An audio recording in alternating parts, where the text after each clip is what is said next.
Viral, penyandang tuli mengaku diperlakukan buruk saat melamar jadi mitra pengemudi Grab Indonesia. Seorang pria penyandang tuli mengaku menerima perlakuan kurang ramah ketika hendak melakukan wawancara kerja di Grab Indonesia.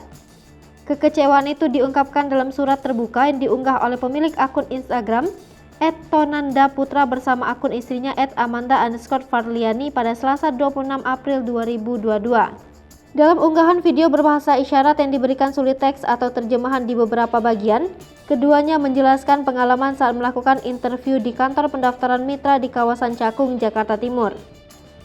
Hingga Rabu 27 April 2022 pukul 12 waktu Indonesia Barat, unggahan tersebut sudah disukai oleh lebih dari 11.300 pengguna Instagram.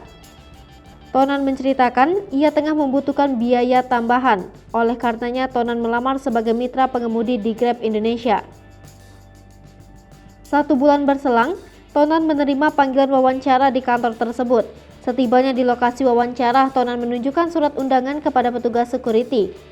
Saat bertemu petugas satpam, ia ingin menyampaikan bahwa tidak bisa mendengar.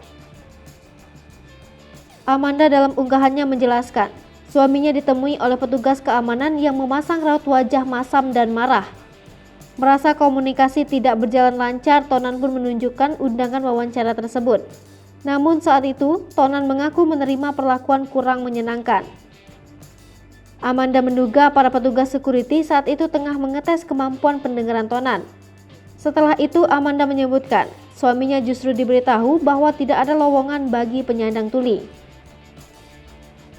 Berkaca dari peristiwa yang dialami suaminya, Amanda berharap Grab Indonesia dapat memberikan akses dan fasilitas umum yang ramah disabilitas ke depannya.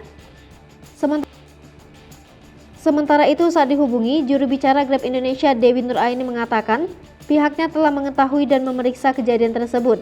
Dewi menuturkan saat itu Tonan tengah melamar untuk menjadi mitra pengemudi. Dewi mengatakan Grab Indonesia akan memberikan pernyataan resmi terkait kejadian tersebut dalam waktu dekat.